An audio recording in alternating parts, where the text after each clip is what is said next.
Radio city का famous event म्यूजिकल-ए-आज़म की खास कवरेज जूम आपके लिए एक्सक्लूसिवली लाया है, जहां बॉलीवुड के फेमस सिंगर्स थे मौजूद और इस इवेंट की 4-डे कवरेज जूम ने की, wherein we interacted with the famous singers. सबसे पहले इस इवेंट की झलकियां हम आपको देंगे कि कौन-कौन यहां था मौजूद. We got to see Shaan with रूप Kumar Rathore, the Sajid Wajid Bro Duo, KK with Benny Dayal and Sukhvinder Singh. चलिए बढ़ते हैं इस इवेंट के डे 1 की ओर, जहां बेनी दयाल और केके थे मौजूद और केके और बेनी ने अपनी खुशी जताई on being a part of this grand event. कुछ किंग हुई यहाँ पर यार, बिल्कुल ताज बिल्कुल पहनाया हुआ है, बिल्कुल बहुत मजा आया. And we had a great time. Benny and I had a real blast with Archana and Salim.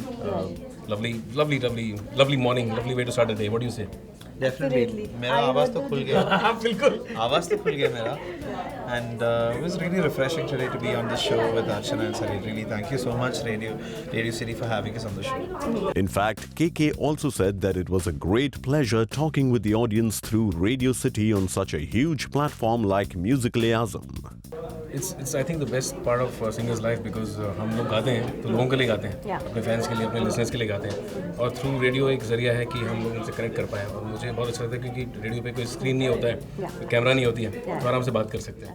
Beni और केके के जूम इंटरैक्शन के बाद let's move on to the bro musicians Sajid and Wajid, जो रेडियो सिटी के म्यूजिकल-ए-आज़म इवेंट के डे 2 पर आए नजर.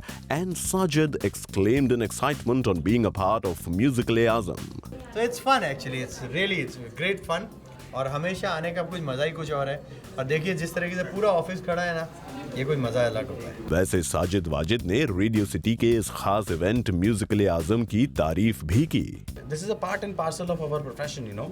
And अगर हम लोग यहाँ नहीं आएंगे, ये लोग के द्वारा हज़ारों करोड़ों आदमियों के पास, लोग बागों के पास हमारी चीज़ें, हमारी आवाज़ पहुँचती है. So fantastic. लोग बाग जानना चाहेंगे, and it's a very interesting thing. Musical-e-Azam is more of your personality, which you can, which people come to know about you. जो हमारी साजिद वाजिद की एक पर्सनालिटी है, जो मस्ती करते हैं गानों के संगीत से, वैसे भाइयों की जो जोड़ी है हमारी, तो ये सारी चीज़ों का एक बहुत अच्छा फीलिंग आता है. वहीं डे 3 पर जब शान और रूप कुमार राठौड़ पहुंचे तो उन्होंने रेडियो सिटी को म्यूजिकल-ए-आज़म जैसे और भी शोज और ऐसे कॉम्बिनेशन साथ लाने की एडवाइस दी. मुझे लगता है कि इस तरह के और भी शो आपने साल में एक बार नहीं बल्कि 2-3 महीने में एक आध बार आप लोगों ने कर देना चाहिए. उससे बहुत एक हेल्दी एक अंडरस्टैंडिंग, एक आपस में प्यार, एक जो पुराने ज़माने में कलाकारों में हुआ करता था कि लोग मिलते थे, एक दूसरे के कॉन्सर्ट में जाते थे. आज जो है वो कहीं ना कहीं सब अपने अपने कामों में बिजी हैं और सब अच्छा कर रहे हैं. तो ये ऐसे मौके होते हैं कि जहाँ हम लोग मिलते हैं, एक दूसरे को अच्छे से जानते हैं, एक दूसरे की बातें सुनते हैं, तो बड़ा प्यार आता है. वैसे ये आइडिया अच्छा है, जब आप नेक्स्ट टाइम इस तरह का कॉम्बिनेशन करें तो उसकी हाईलाइट ये होनी चाहिए कि दोनों मिलकर वहीं ऑन द स्पॉट कुछ एक चीज़ बनाएं. वहीं रेडियो सिटी के म्यूजिकल-ए-आज़म के डे 4 पर जब सुखविंदर सिंह आए तो उन्होंने रेडियो सिटी को ही बॉलीवुड का सबसे ज्यादा रोमांटिक प्लेस का टैग दे दिया. रेडियो का एक चार्म होता है, और जितने भी फिल्म्स के जो गाने हैं, उनकी जो प्रमोशंस होती हैं या उनकी जो जितनी भी वैल्यूज़ जो हैं, उसमें रेडियो का बहुत बड़ा कंट्रीब्यूशन होता है. और specifically this place, the Radio City, is a very friendly to me. Like I feel like a family.